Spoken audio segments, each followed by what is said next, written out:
and welcome to the Weekend Power Platform Podcast. Cool. We We're have doing to it. get all the No. craziness out of the way first. Okay. Mhm. Just get shake it out, and then we can Shake get it out. serious. But I purposely picked the three of us because I think it's going to be an amazing show, and I'm really excited. So, you guys ready? I'm so Wait. ready. Okay. Wait. Yeah. Okay. Who's most likely to crack up and ruin the whole thing? Kim. Shawn, you're screwed. I'm so. You know what? I Okay, don't know let's why I have a hard focus. time when we're recording stuff. I can do I'm this when focused. you're not. Okay. Oh, Adderall. Okay. I'm ready. Did we We have got this. 5 hours to record a 30-minute session today? That's what I want to know. I think so. No, I do. I mean, I do have to leave at 3. I guess I could have Xena stand in for me. She's pretty chatty sometimes. She is. She is. Okay. So we'll get started. So I'm really excited about today. This is me, like my serious face. Okay. I'm happy to have the both of you on the podcast today. Kim has been somebody who I've known for a long time. We've done a lot of things together, even as crazy as writing a book, How to Extend Business Central with Power Platform. And in writing that book with her, I realized just the compassion and the passion that she has for building and building stuff for users. And I'm really happy to have her on the podcast today and excited. The other person, Kayla. Kayla, I'm excited to have you as well. I mean, the first time we were in a client meeting, this is a very true story.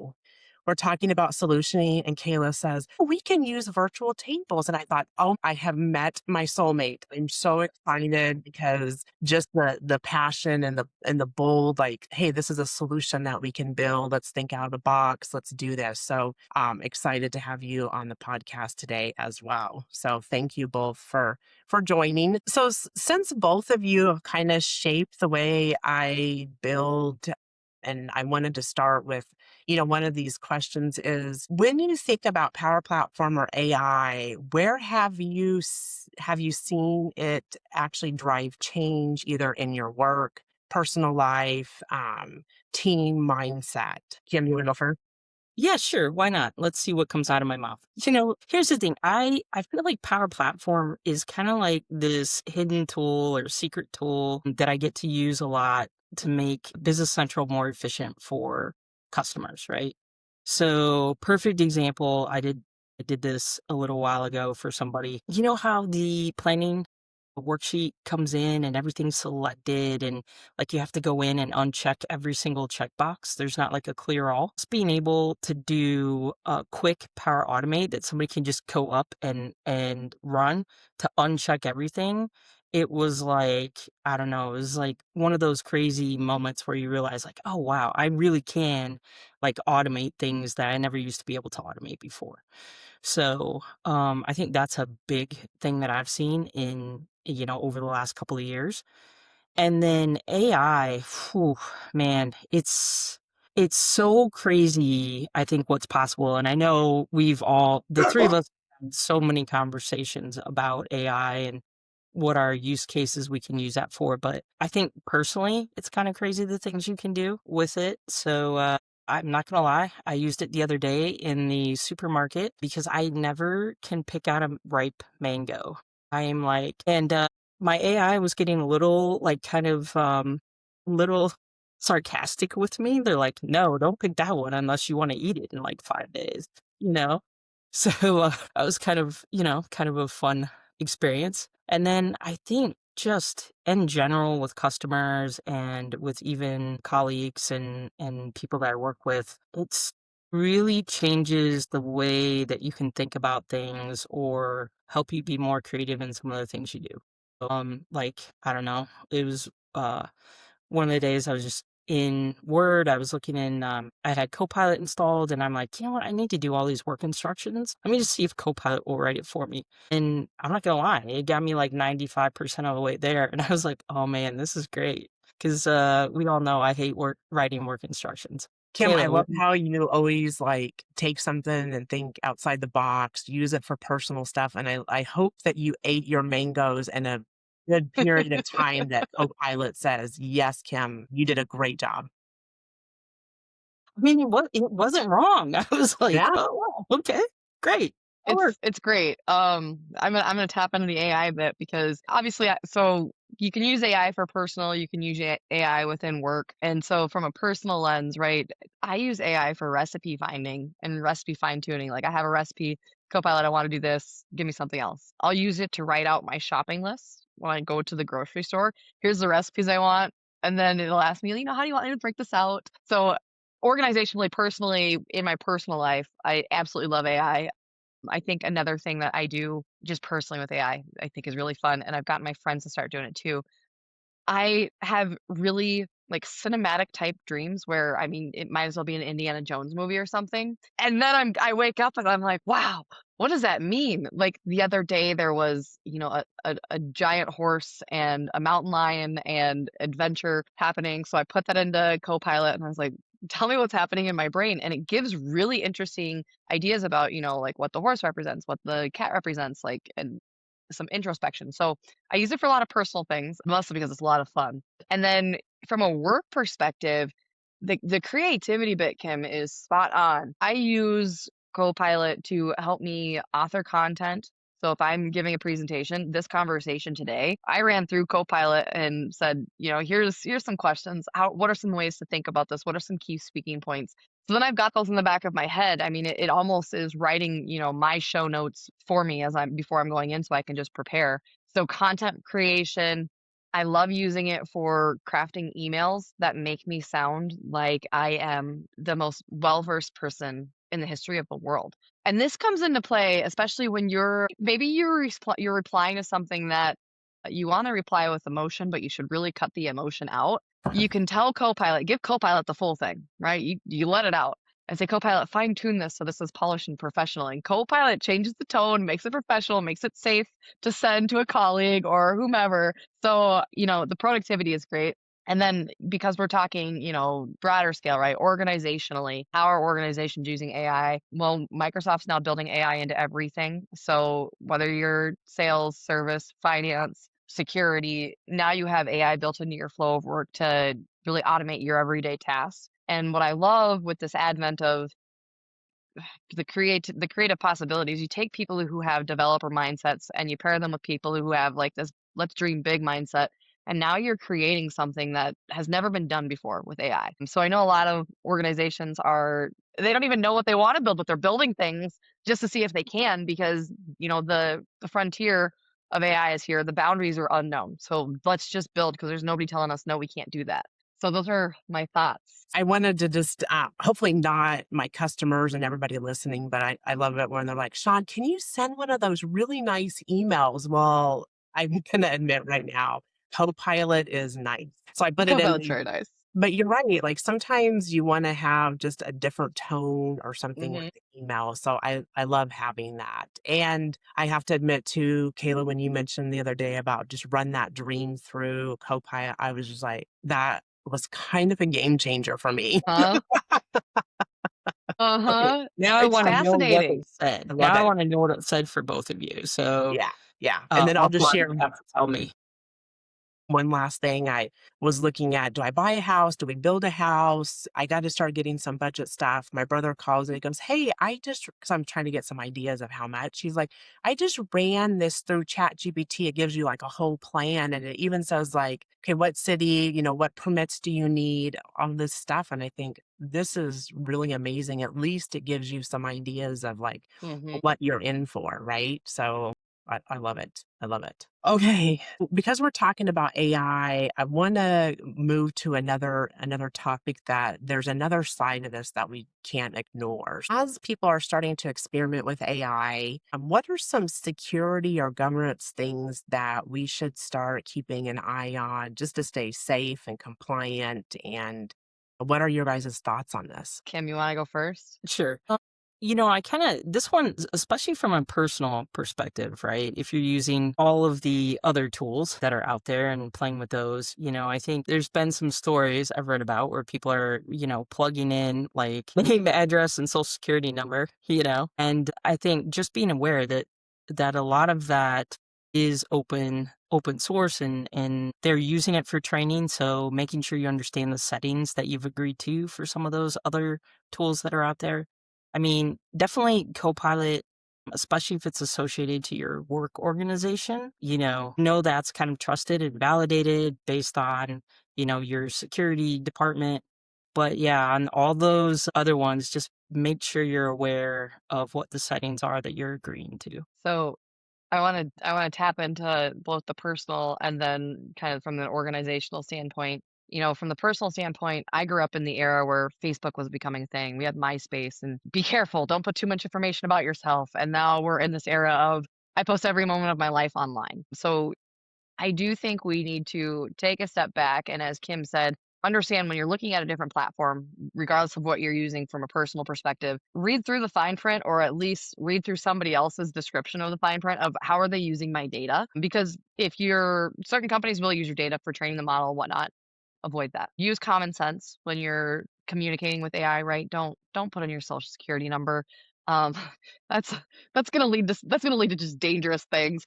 So I think common sense kind of logic there as we're thinking about from a personal use case. Organizationally, so security is kind of a sweet spot for me right now. And there's a lot of different ways to think about AI and security. One is, securing organizational data from AI, and the other is using AI to help security be more empowered.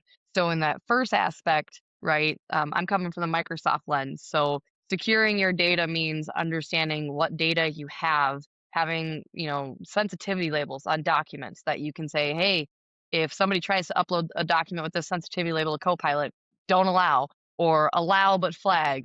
So Microsoft has tools like Purview that do data loss prevention or insider risk management, and then also managing of AI data security posture management. So using those tools to help, I'm going to say, guard organizationally against your data being exfiltrated or put into an AI tool is very important. The other piece of that, though, to consider is how can we use AI to empower from a security standpoint, right? When we think about security, there's many verticals, but my brain currently breaks down into there's the data security piece, and then there is kind of within your security operations center where you have teams that are responding to, maybe a malicious hack attempt. You can use Microsoft Security Copilot to essentially hunt for those threats a lot faster, organize that data, prompt next steps on how to move forward.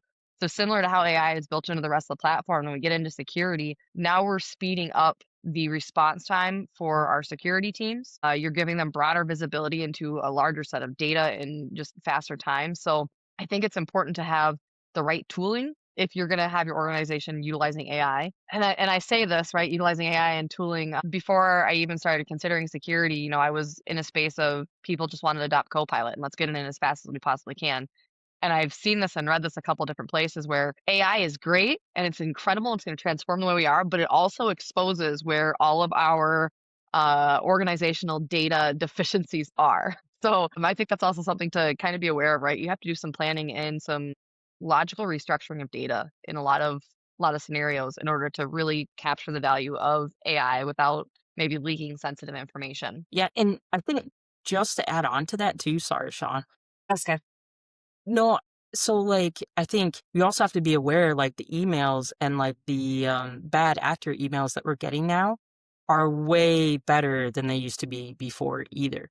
So it's funny, while you were talking, I was like, my organization always tests us on, you'll get a random email and they test you on whether you're going to click on it or not. Hmm. So I was just wondering if I can go in and have Copilot identify any suspicious emails that I have in my inbox right now. And hopefully they didn't say from Florida Sissenwein, but go ahead.